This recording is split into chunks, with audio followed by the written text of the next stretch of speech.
Bonjour à tous et bienvenue à cette autre formation Maelstrom.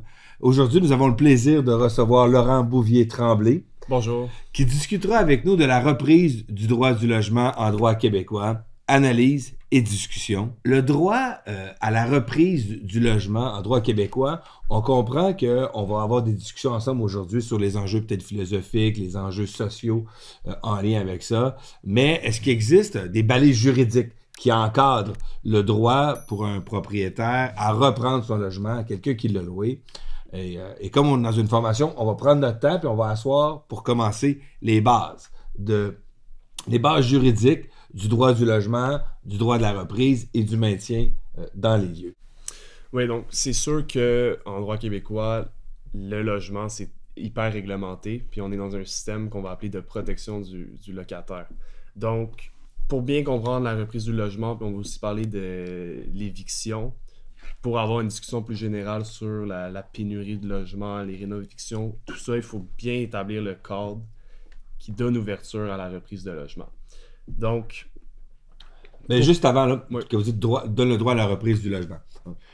Est-ce que je comprends qu'au Québec, une personne qui a un logement a le droit de demeurer dans son logement et que c'est un régime d'exception, le fait de le reprendre? Peut-être vous expliquer un peu ce qu'il y en est par rapport à ça. Ben, si on prend le logement au Québec, là, la location résidentielle, il y a un principe de base, c'est le droit au maintien des lieux loués. Donc, quand on loue un logement en titre de locataire, on va avoir un bail souvent déterminé du 1er juillet au 30 juin.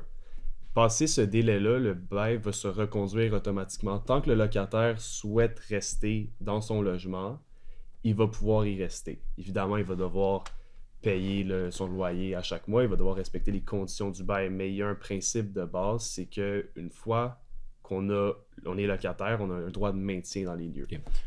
Je comprends donc que si on respecte notre contrat, le bail, le propriétaire ne peut pas nous expulser du logement, même s'il est propriétaire de l'immeuble. C'est ça. Et même si on signe un bail d'une année seulement. OK. Contrairement au bail commercial, si je ne m'abuse. C'est ça. Si on sort du contexte, si on va dans un bail commercial, il y a beaucoup moins de règles de protection. C'est beaucoup plus de gré à gré. Donc, les parties ensemble vont s'entendre. Et à la fin du bail commercial, il n'y aura pas nécessairement une reconduction automatique. Les parties vont devoir négocier ensemble la façon de procéder. Okay. Il y a une autre formation qu'on vous invite à regarder sur le bail commercial, mais si je comprends bien ce que vous nous dites, le droit au maintien dans les lieux, c'est-à-dire que le bail se reconduit automatiquement, c'est une particularité du bail de logement. C'est vraiment une particularité et c'est vraiment au locataire de décider ou non s'il veut continuer ou non son bail. C'est sûr qu'il y a des dispositions, il ne peut pas l'annoncer la veille de la fin du bail qu'il ne reste pas, mais règle générale, puis c'est un peu ça qu'il faut garder en tête, les règles, les lois, les articles sont souvent écrits à la protection du locataire, donc il faut les interpréter à son avantage. D'accord. Un peu comme la loi sur les normes du travail, dont on doit interpréter les dispositions à l'avantage du salarié. Exactement. Donc, on oppose ce droit-là au droit de propriété du propriétaire sur son logement, qui est un droit très important. Là, si on sort du logement, là, le droit de propriété est un des droits les plus importants dans notre société. Mais là, on vient lui mettre une grande limite, qui est le droit de maintien. Okay. On le balise. C'est une balise. Et la reprise de logement, ça va être une exception à ce droit du maintien des lieux loués. Donc, qui dit exception, dit cadre très précis d'application et aussi une interprétation restrictive de quand on va pouvoir l'utiliser. D'accord. Donc, règle générale, puis il y a plusieurs articles du Code civil du Québec qui l'expliquent. On va faire un résumé article par article. Regardons un peu le cadre légal de qu'est-ce qui encadre quoi. Donc, premier article, c'est quand est-ce qu'on peut reprendre un logement. Donc, évidemment, le propriétaire lui-même peut reprendre son logement pour lui-même. Il peut également reprendre son logement pour un ascendant direct ou un descendant direct. Donc, tu ne pourrais pas le prendre pour ton frère et ta soeur. C'est ça. Un ascendant direct, c'est ton père ou ta mère. Et après ça, descendant direct, c'est tes enfants. Et là, on parle d'enfants... il y a une interprétation un peu plus large, là, puis juste faire une parenthèse, parce que souvent les familles reconstituées, donc l'enfant, mon conjoint, ça va être considéré comme étant son propre enfant, mais évidemment, il va y avoir une question d'interprétation et si ça se rend au tribunal administratif du logement, ben, ça va être une preuve qui va être évaluée, etc. Mais règle générale, il faut penser nos parents et nos enfants, puis pas frères et sœurs, Ou cousins soi-même. et cousines. Ou soi-même. Ou soi-même. Mais qu'est-ce qui arrive si une personne a déjà un logement ou déjà une propriété, je sais pas moi, j'ai une propriété à Montréal déjà, mais je souhaite déménager parce que je préférerais vivre dans le logement qui est déjà loué par un locataire pour moi-même. Est-ce que je peux y aller? Y a-t-il des balises par rapport à ça? Donc, il y a des balises par rapport à lorsqu'un propriétaire a plusieurs logements. Évidemment, il faut regarder premièrement, est-ce qu'il y a d'autres logements qui appartiennent aux propriétaires qui sont soit libres ou soit mis en location? Okay. Ça, c'est la première étape à regarder. Si on a un seul logement, ben, on répond à la question. Mais si on en a 8 dans le même immeuble, okay, libre, ben, ça va faire un obstacle à la reprise d'un logement qui est occupé. Mais il faut que ce soit des logements similaires. Puis... Okay. C'est pas, il y a un 3,5 de libre, prends-le. Mais moi, je voulais reprendre un 6,5 parce que j'ai 2 enfants. On comprend que le 3,5 de libre pourrait pas compenser, on pourrait pas opposer au propriétaire le 3,5 de libre si il reluquait entre guillemets le 6,5. C'est ça, il faut que ça soit similaire, il faut que ça réponde aux besoins du propriétaire, puis on peut regarder aussi est-ce que c'est dans le même quartier. Oui, c'est ça que je m'en allais vous poser. Est-ce qu'il y a des zones géographiques? Oui, donc puis ça va être du cas par cas. C'est sûr que si ça se rend au tribunal, ça va être une question de cas par cas, mais par exemple, j'ai un logement libre à Hochelaga, mes enfants vont à l'école à Hochelaga, et je veux reprendre un logement occupé à Hochelaga, ben là, puis c'est des logements similaires, on va se retrouver au même étage dans l'immeuble, il n'y a pas vraiment de grosses différences, ben risque de se faire opposer en disant, ben prenez votre logement qui est libre. OK, il n'y a pas d'avantage. Prenez celui qui est libre, comme ça, il y aura le droit d'une personne de moins qui va intervenir. C'est ça, parce qu'on est dans l'exception au maintien des lieux, donc... Quand on utilise la reprise de logement, bien évidemment, on vient enlever un logement à quelqu'un qui loue qui, règle générale, pourrait rester dans le logement. Donc, il faut remplir... Ça, c'est un critère là, qui existe. Là. Parfait. Vous avez dit les ascendants. Qu'est-ce qu'il y en a d'une personne qui ne serait pas un ascendant, mais qui serait à la charge du locataire? Donc, ça, c'est la troisième catégorie qui est probablement la moins utilisée en pratique, mais...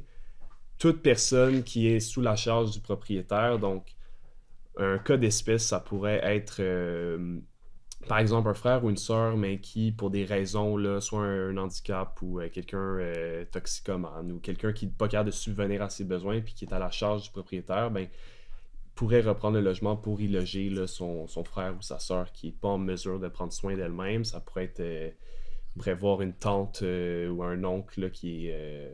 pas en mesure là, de subvenir à ses besoins, mais c'est assez interprété restrictivement, encore une fois. Là. On comprend que dans ces situations-là, la personne, c'est comme si on lui accordait quasiment... C'est comme si on présumait que les ascendants-descendants ont un rôle de soutien, puis qu'on incorporait ce rôle-là aux personnes à charge. C'est ça, mais faire attention, pour ce qui est de nos descendants, ascendants, donc enfants ou parents, il n'y a pas besoin d'avoir cette dynamique. Il n'y a pas besoin d'avoir cette dynamique de charge. Donc, mon enfant de 35 ans qui est professionnel, qui fait un bon salaire, je peux quand même reprendre le logement pour lui. Il y a pas, c'est le seul critère. Là. Et c'est quand même... Ça peut poser quand même des questions. Donc, pourquoi on peut enlever quelqu'un pour faire habiter un enfant qui ne serait pas à notre charge? C'est intéressant ce que vous dites. Donc, propriétaire de 65 ans...